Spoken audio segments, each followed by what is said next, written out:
Am I good? On? Okay.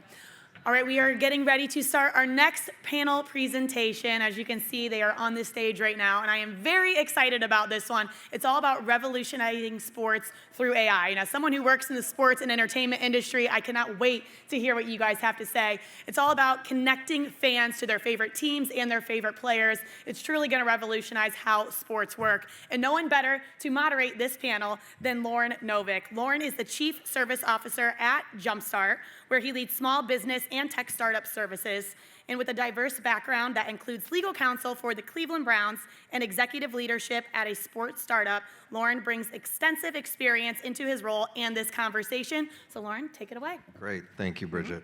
And yeah, there's nothing better. Even though today is Tuesday, I still feel like we're leveraging a Victory Monday. It makes topics about sports in Cleveland far more entertaining and exciting for us after a victory. But this topic is extremely relevant for us, especially here in Cleveland. We have three sports franchises that have extremely passionate fan bases and are, as a result, extremely brand loyal. I think today what we're going to dive into is discussing the present and the future of sports with AI-driven technologies. We're going to explore some innovative solutions that a few of our startup founders are working on currently, and hear from members of one of our franchises, as well as the investor community, on what they're looking for when evaluating AI-driven technologies and fan engagement. But without further ado, let me introduce the panel, and then we're going to dive right into to discussing some of these important topics today. So first, immediately to my left, we have Joshua Reid, who is the CEO and founder of LunchTable. LunchTable is a fan activation and engagement platform designed to mobilize fans into becoming digital brand ambassadors, where fans are activated via their platforms to push content. Immediately next to Josh, we have Tina Provost, who's the founder and a co-founder and CEO of 5 Star Fans. 5 Star Fans is a dynamic digital platform that is revolutionizing fan engagement in college sports, where fans can directly support their favorite collegiate-bound athletes through innovative name, image, and likeness initiatives, which is obviously on the forefront of college athletics today. Next to Tina, we have Conor Kenney, who is the VP of Product and Technology for the Cleveland Cavaliers. Conor is directly responsible for the exceptional fan experience so many of us have at Cavs games at Rocket Mortgage Fieldhouse. And through Conor's leadership, he's helped enable the Cavaliers to make data-driven decisions, resulting in higher engagement and deeper fan insights.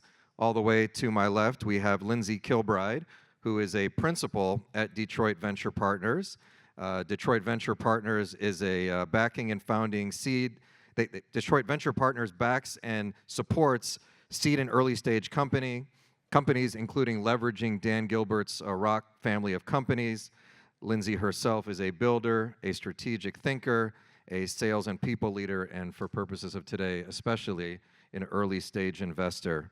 So I'd like to dive in immediately as we think through why certain types of AI-driven technologies, maybe when focusing on fan engagement, resonate maybe more than others. So I'm going to start with you, Josh. When you think of some consistent elements of those platforms that drive engagement, what are some of those elements that you feel are most critical in driving fan engagement?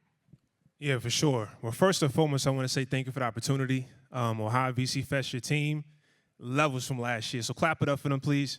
Make some noise for them. Thank us, one of our investors. So to answer your question, what we've learned at LunchTable is that 70% of the U.S. population are sports fans. 99% of a team's fans have never seen inside of the stadium. 99%. Am I wrong?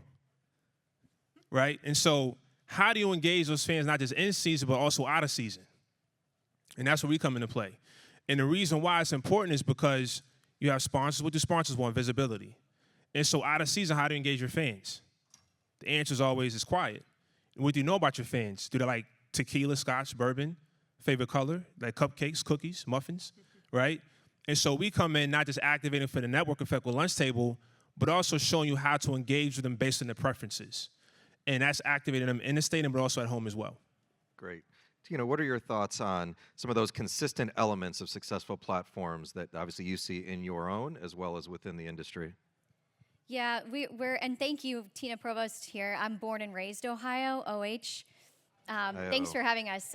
So from a consistency perspective, fans are already emotionally connected to whatever university, sports team, colors that they belong to. And so sometimes what we think is we have to keep giving them something all the time. And what we don't remember and what we forget a lot of times is their ability to just be able to give and engage is almost enough for them. That dopamine and that serotonin it's activated just by being able to give and to touch and engage and go deeper into whatever sports team or athlete. And so I think what we see sometimes, and I'm going to reverse answer this question, the inconsistencies we see are trying to overly reward or offer too many features, too many things, and then they get decision fatigue. Keeping it really simple is where, when we see successful companies like Josh's company here and how you engage with your fans and athletes is keeping it simple, letting them feel emotional, letting them feel the engagement, and then they start to create their own kind of reward systems out of that with each other, and they build their tribes within. So keeping it simple actually is where we've seen more success. Great. Conor, from the team perspective, how do you look at these fan engagement platforms and think through what you're trying to accomplish in fan engagement efforts on the team side? Yeah, so thanks for having me. I think, keying off of we use the phrase 99% all the time in terms of we do a great job with the 1%. We're constantly trying to strive to do better with the 99%. And so in talking about what we do, a lot of the meetings that I'm in and the conversations we have, it's just so easy to go back to that 1%. And so we have to constantly be reminding ourselves, keep it top of mind, what are the best ways to engage in a genuine and authentic way with the 99%. And I think one of the best parts about it is that we, the product on the court ebbs and flows. Our fans are always fans, and we can fail at a couple things. But as long as we're genuine and authentic in everything that we do, we can fail 3 times, have a great idea, and engage with a small segment of that, of whatever community or segment it might be. So it's a really general answer to the question, but truthfully, it's like a constant reminder of breaking down what data and information do we have about that 99% that we can use to engage with them in a genuine and authentic way.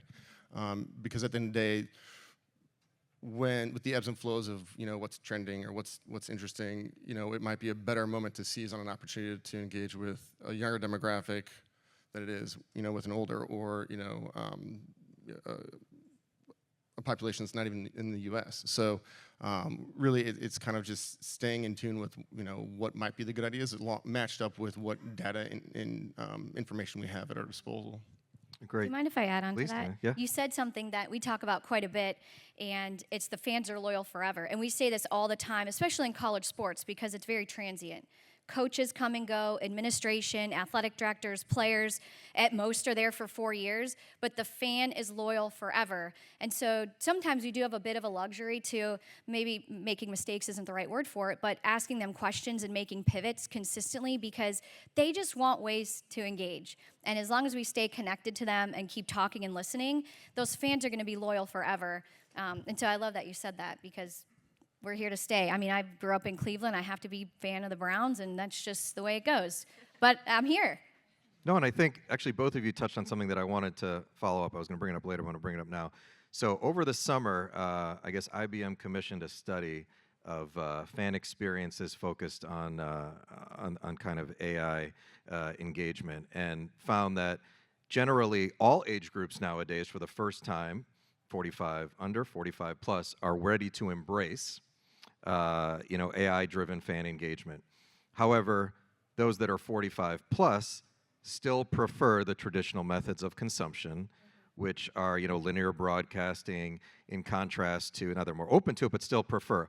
So curious from a team perspective, how do you balance that? You've got different targets, different demos, different needs. Everybody's starting to embrace AI as a conduit to fan engagement, but you know, your 45 plus are still very focused on traditional methods of viewing.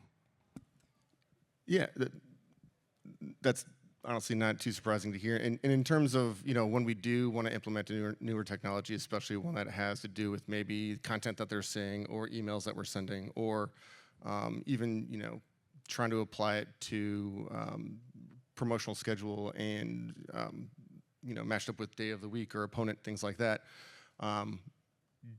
Generally, we are not too concerned with just 2 segments. We're really kind of more thinking about in terms of who's this going to have the most impact on, for better or worse. I think we can do a much better job. Like it's evolving and changing, but with the fandom being where it is, we're always going to provide a great experience for a lot of you know, the 45 and older crowd.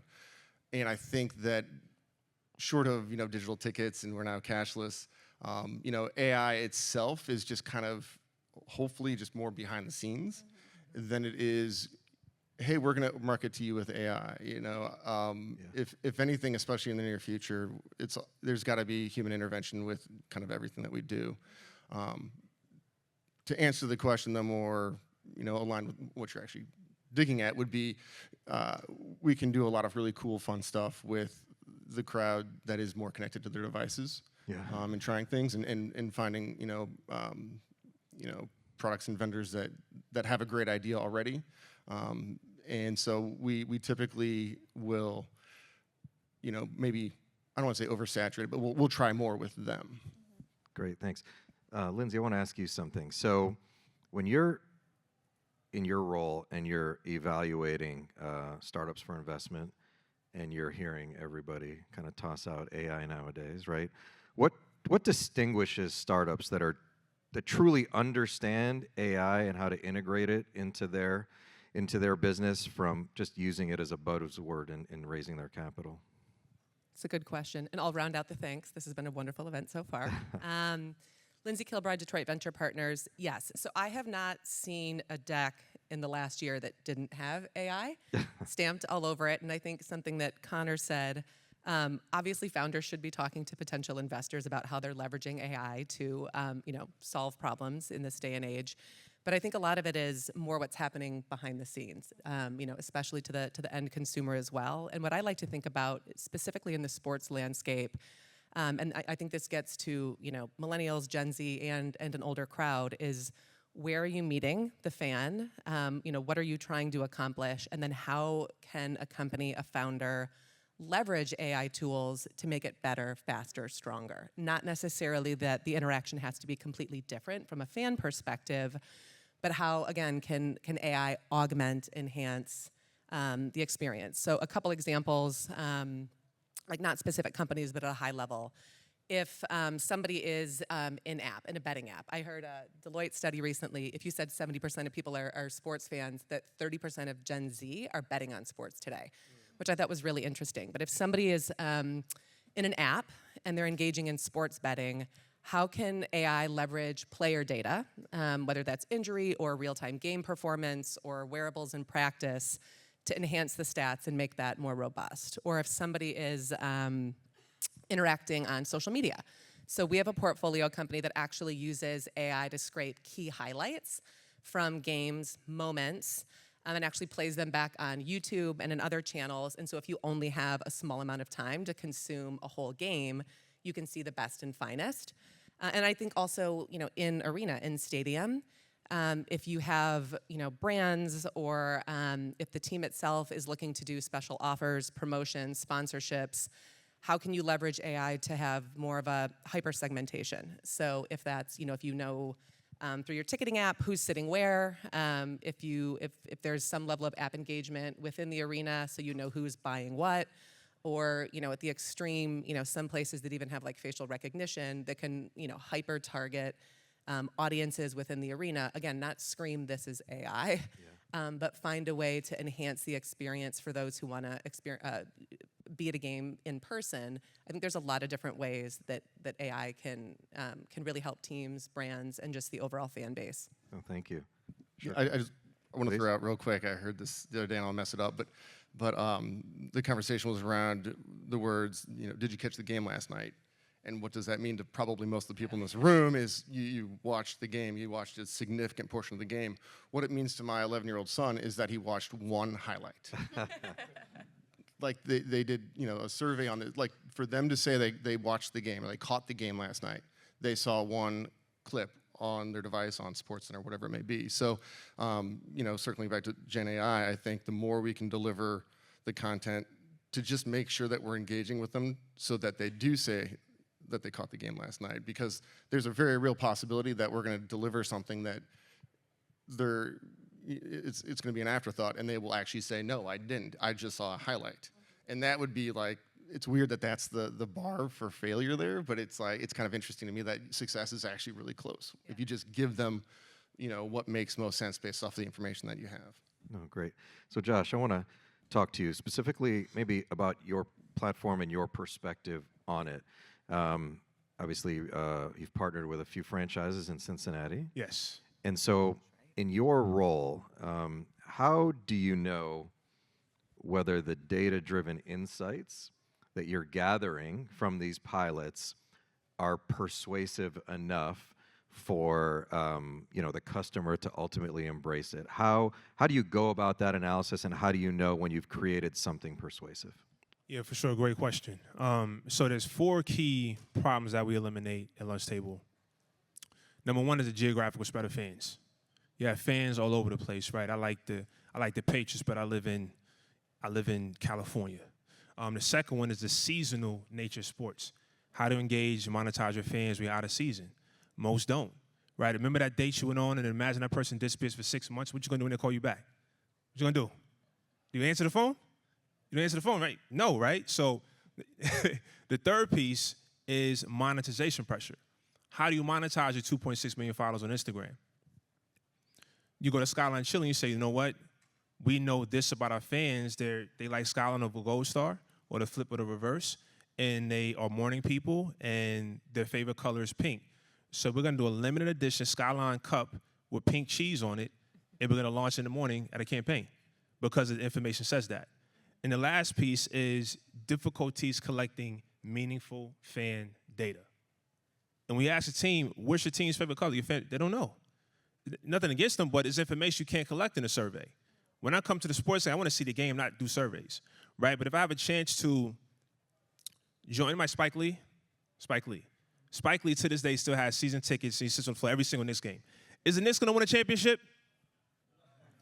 But Spike Lee's at every single game. So why don't you activate fans who are just like Spike Lee on social media? Because they have a reach. You have 1,000 people. Sweeney's got 1,000 fans on Instagram. That's 1 million people combined that you could reach using our tech without paying a dime in advertising.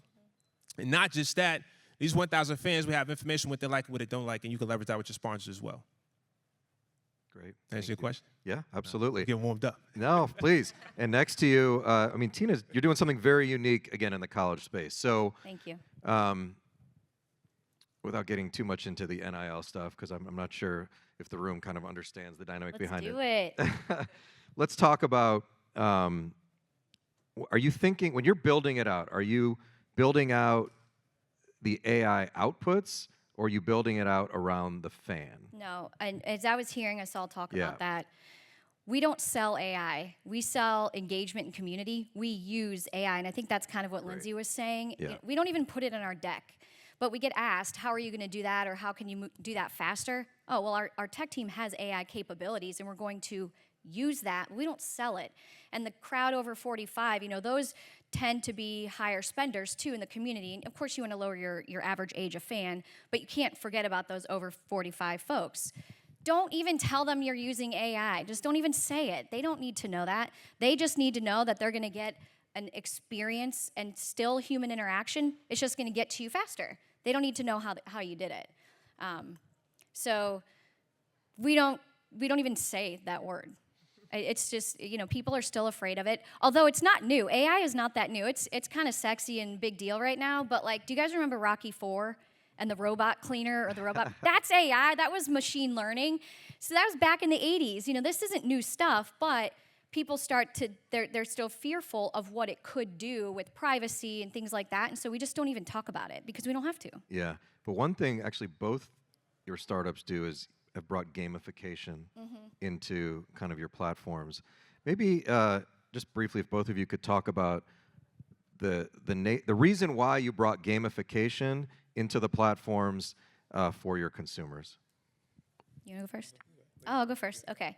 I said earlier, you don't have to give that much in return for a fan to still feel connected because they're going to be loyal forever. However, you still want to build a way for them to feel like they're earning and they're earning status against each other in their cohorts and their tribes and their fan bases. And so the biggest reason we built that is we noticed a lot of successful applications, companies, Duolingo's one of them, anywhere you go, Spotify does it. You start to gamify the experience for people, and it makes them want to come back, and it makes them feel like they're earning something on their own. And so it's more intrinsic for them rather than us shipping them merchandise and giving them money back or, people are getting rewarded by feeling they're earning something. And so they're putting their effort into it and they're earning something in return. And all it is, if you have an Apple Watch, I got rid of mine, but you're closing rings. All you did was close a ring, but you're feeling rewarded because you accomplished something. And that similar sentiment is what we layer throughout our product is I'm accomplishing something, I'm doing something meaningful. And what's more powerful is you're doing something meaningful for somebody else. I'm supporting this player. That makes me feel good. So yeah, that's why we layer the gamification in, is it's more just the earning and the reward system internally. Sure. Anyone in the room a Delta medallion? Hands?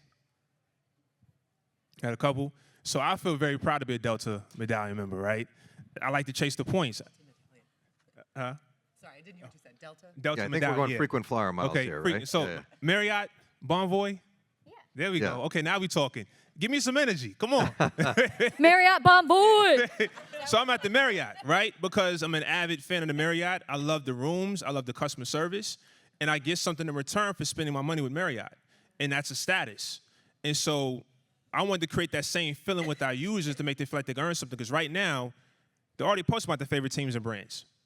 But what do you get in return for it?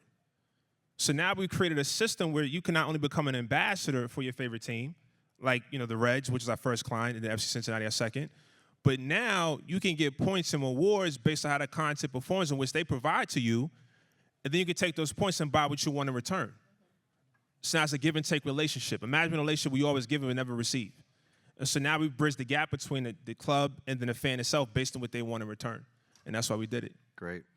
I want to kind of dive a little bit into the customer perspective as it relates to kind of the uniqueness of what you're doing, as well as what's happening in the space right now. So you've obviously secured partnerships with the Reds.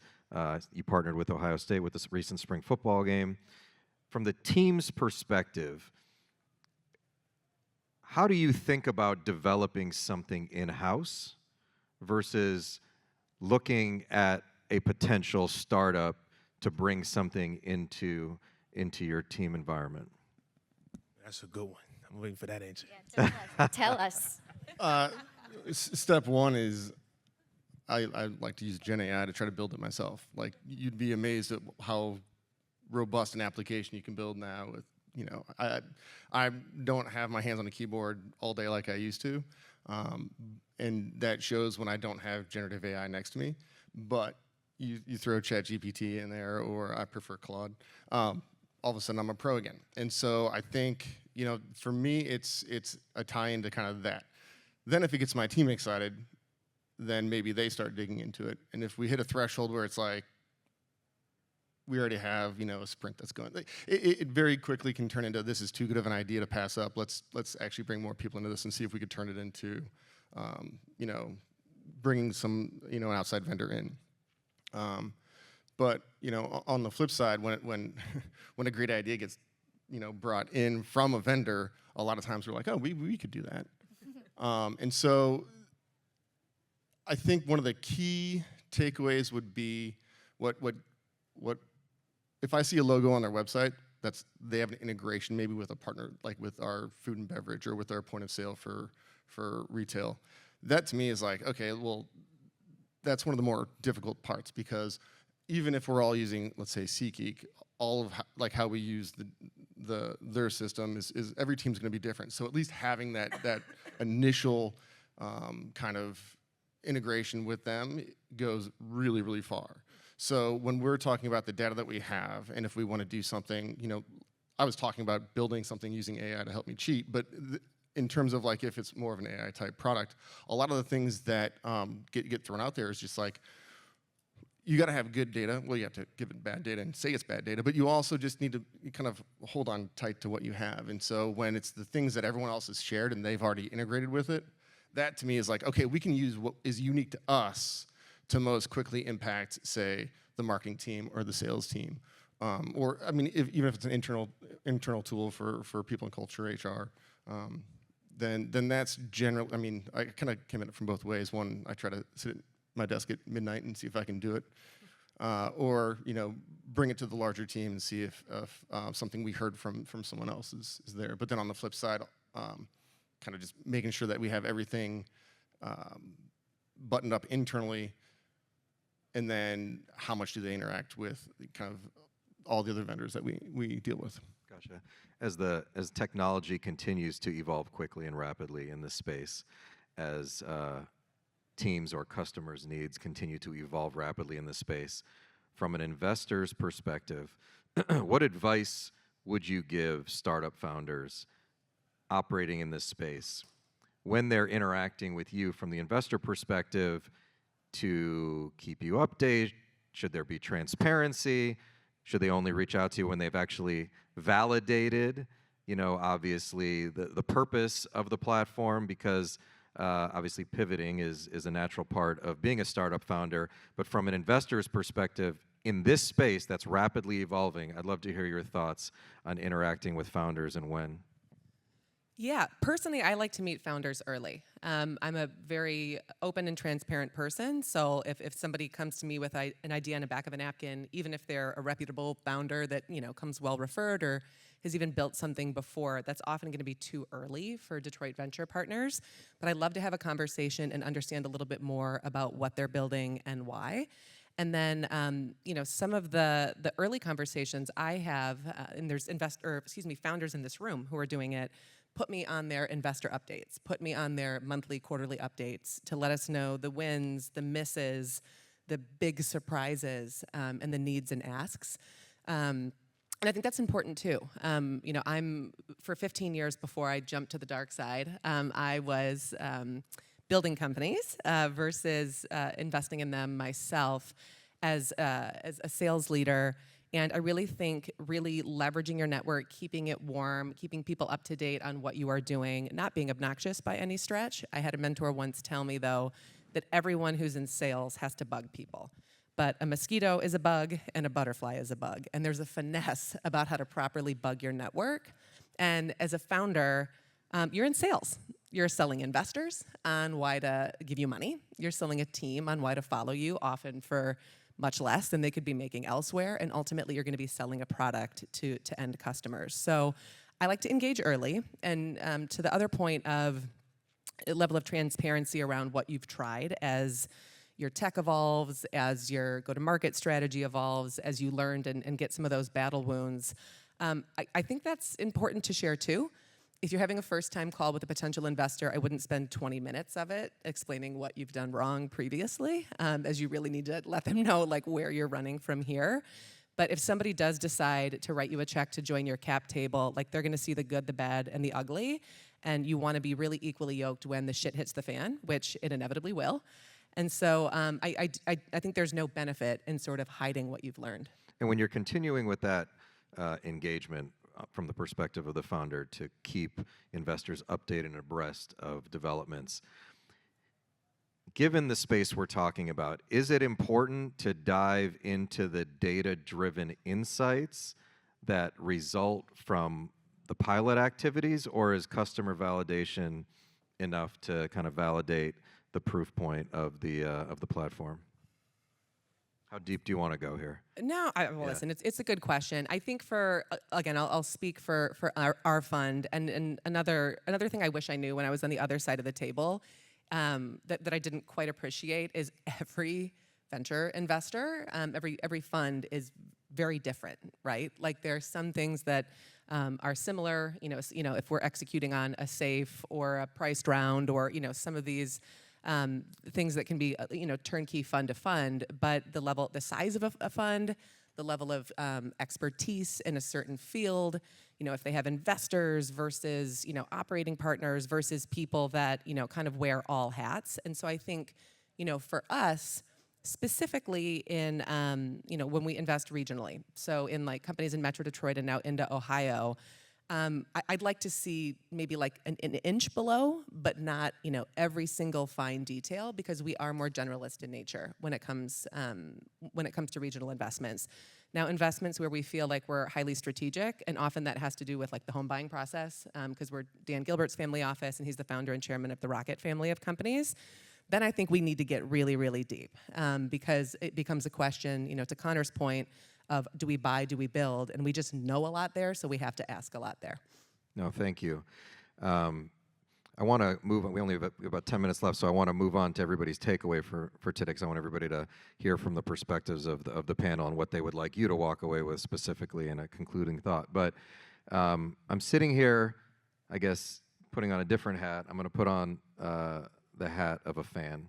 And we've got 3, again, major sports teams in Cleveland that have, at least from a fan's perspective, very different approaches to fan engagement in the venue.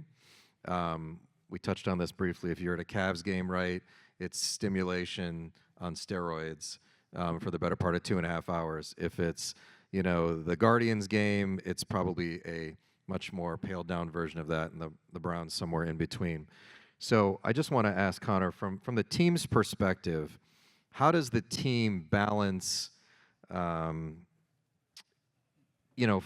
engagement and driving fan enthusiasm in-game with having to monetize the in-game marketing inventory that's available through the ribbon boards, through the apps, time during games, to try to maximize the revenues a team can make in-game? How do you strike that balance? So I think that number one, there's potential for just being more efficient with how we sell those things, how we report back out. So a ribbon graphic that's up for 7 minutes every minute, the spreadsheets I've seen, that people are parsing through, with AI now, we can create a deck that gives what their total investment with us was, and as well as what was delivered. Which, if you're spending, if you're $1 million corporate partner for the Cavs, you're going to want to know that, that 7 seconds actually happened every single time. So it's all rooted in, the raw data. But in terms of just making sure that we can quickly and easily access that information, get it into a deck and get it into people's hands, is kind of a odd way of answering your question. But then there's also unique opportunities, and I think one of the, when we're talking about, partners or kind of one-off activations, a lot of times a really good idea gets kind of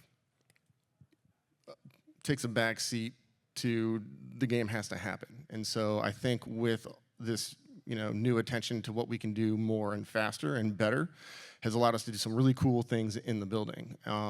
Whether it be using Canon, cameras or our Hawkeye stat data, as well as just having a really cool activation, showing off, technology around Cleveland, because Cleveland has an amazing tech scene. So I think we're able to reach out to the people who would care, maybe even get them to a game, probably more aligned. We would probably more look at who's coming to the game. And in the past, we never really did that. It was, we've got a really cool thing in the Overlook Bar. No one ever goes to the Overlook Bar, so we are constantly trying to make, something enticing for them to go there.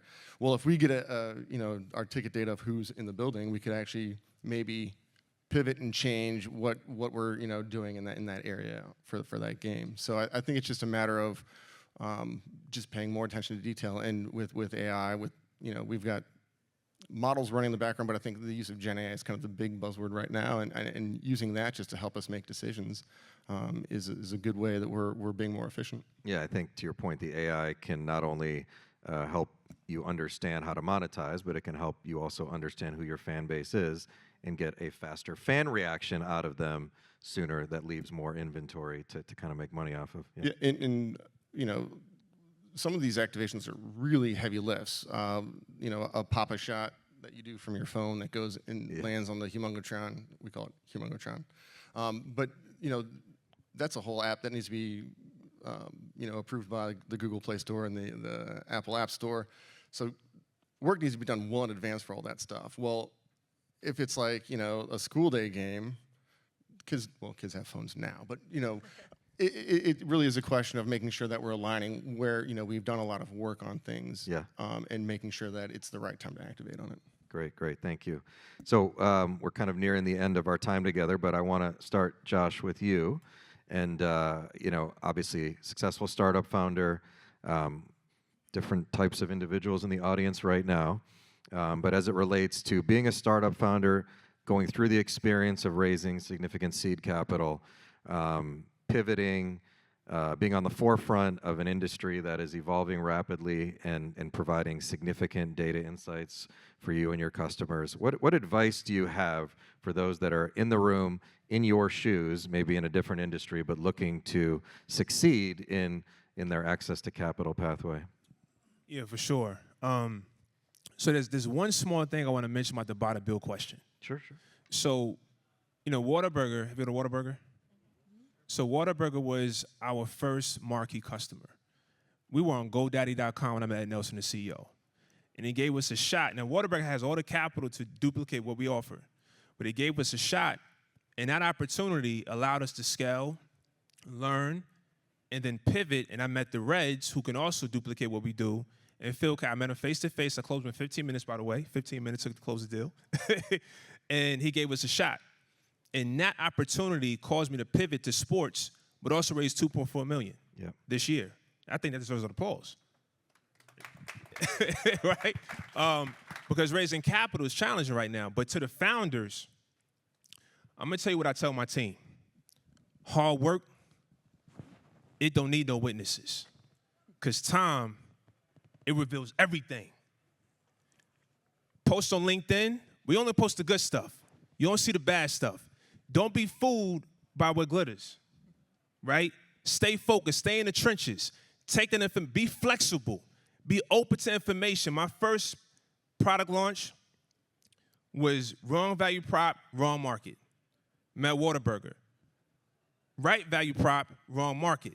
Met the Reds, right value prop, right market. Reds, FC, UC, Toledo, Cowboys. The traction took off. But it's how I was open as a founder and CEO. So you have to be open, but stay in the trenches and get the work. When it comes time for game time, we're going to assume been working. Because when we show up, you see it. That's my time. No, thanks, Josh. Thanks. Tina, what are your thoughts for those in the room? I have a lot of agreeances with Josh, and sometimes my friends or people will say, I have an idea, can I get your opinion? I love ideas.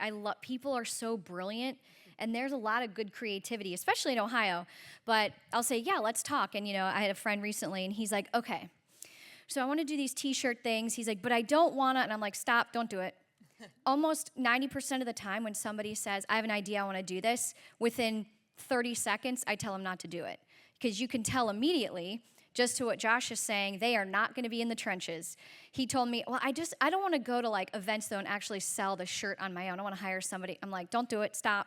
You are the salesperson, you are the marketing for a little while, and you learn and you grow and you bring those people in that fill the gaps of, you know, what you need. But, you know, as a founder, my advice almost always is don't do it. It's very hard, it's very emotional, and unless you love it, you're gonna have a really hard time because you're gonna have to do a lot of things that you don't like, that you're not good at, that you don't want to do, but you do those things because you love it. You know, in this area of college sports, everybody's trying to do everything, and there's a lot of opportunity. We found a competitor earlier this year that was copycatting nearly every single thing they did. I'm like all pissed off about it. Just found out last week they're pivoting because it's hard to do a B2C company. This is hard work. And they weren't athletes because I found that out. And, you know, we just tend to work a little bit differently and have a different type of grit. But a lot of times I say, don't do it then. If you have a but and there's something you don't want to do, I would say, you don't take your idea out there, because it's hard and it's emotional, and don't be afraid to be emotional. I think sometimes too, we're going through Techstars right now. We're very fortunate to go through the program, and a lot of the CEOs they're being very stoic and they're serious, and everything's great, and I'm like, it's not great over here. Can I get your advice? And it is an emotional journey because we love what we do. And so I don't know if that's advice or I'm just going on and on about it's hard, it's emotional, but be ready to when the shit hits the fan, because it's going to, and it will multiple times. No, thanks. So Conor, I know you and I talked before about a takeaway related to people and the intersection between people and Gen AI. And maybe, I know you felt it important to give that as a takeaway today, so I want to give you that opportunity.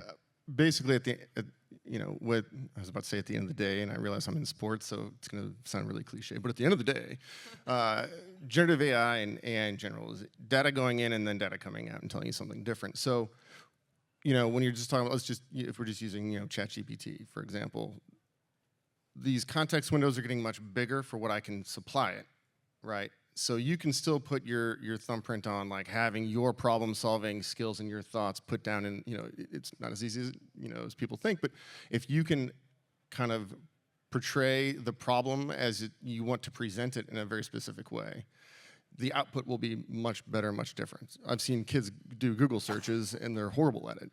We've all learned how to formulate that. This is to a whole different scale. And when it comes down to that, for now, I think what Gen AI has done is it's really made to seem, it makes it seem like the playing field has been leveled.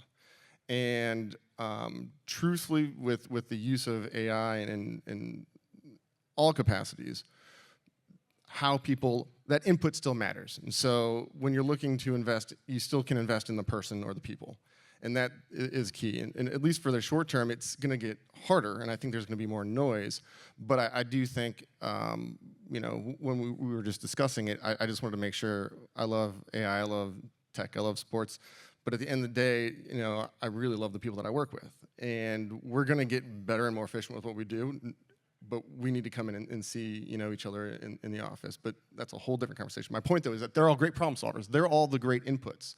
And so while that's going to get harder, with all these chaining things, it's going to be harder to tell the difference. But there's still very much a good reason to invest in the people. No, thank you. And we have just a minute left here. So we're closing this from the investor side. Anything for the audience to take away? Again, from your perspective in building, reaching out to you, pursuing capital, any wise words to share with the group? All right, well, I already told you have to bug people. So let me, I think if I would leave one piece of advice, it's to surround yourself with people that challenge you, that you can learn from, that know more than you. I think it's Simon Sinek that said, you never want to be the smartest person in the room. My husband is in real estate, and he says you never want to have the nicest house on the block. But in all seriousness, I think, with founders, if they have an idea and they have a passion and they're going and they're running, you might feel that you need to, always lead from the front. And I think leading from behind, hiring people that can help finesse your idea, that can help you build upon it, can enhance everything you're doing. Maybe the people side of AI, right? Like the better, faster, stronger. That would be my one piece of advice. Again, hire people that challenge you, that move you up a pace group, that that you can learn from and lead with humility. No, thank you. I think a round of applause. The panel was very candid with all of us, gave us great insights into what they're doing now, what's working on the team side, what's working on the investor side, and where maybe we can see things going in the future. So thanks for everybody's great attention, and we will conclude this panel. Thank you. Thank you.